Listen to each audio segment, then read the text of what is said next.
Let's look now at the plot map for Shakespeare's tragedies and discuss the ways that a tragic plot map is a little bit different. So you've probably seen this plot map before, right? It starts with the exposition, then the rising action, the climax, the falling action, and typically down here you would see something called the denouement. But you'll notice in Shakespeare's tragic plot map, it actually is different. At the end, we have the catastrophe, and that's what makes a tragedy a tragedy. Let's look in more detail at each of these elements. The exposition. It describes the mood and conditions existing at the beginning of the play. It introduces key characters, settings, and plot concepts. This is really the prologue in Act 1 of Romeo and Juliet. We get to meet all the characters and find out a little bit about them.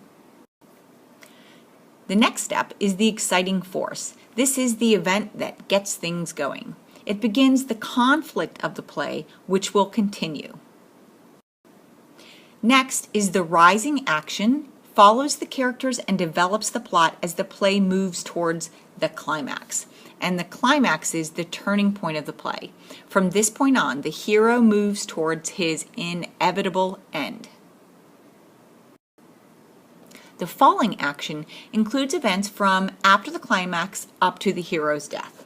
And that leads us to the catastrophe. This is actually the hero's death. The play usually ends with some resolution to the conflict after that, and we'll see if that happens in Romeo and Juliet as well.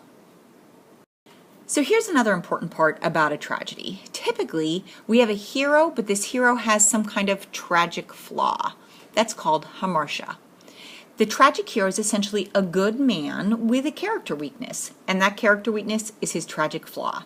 The tragic hero is faced with external forces or pressures that require him to make a decision, and because of his tragic flaw, some kind of weakness, he makes the wrong decision, and that's what sets in motion the tragedy.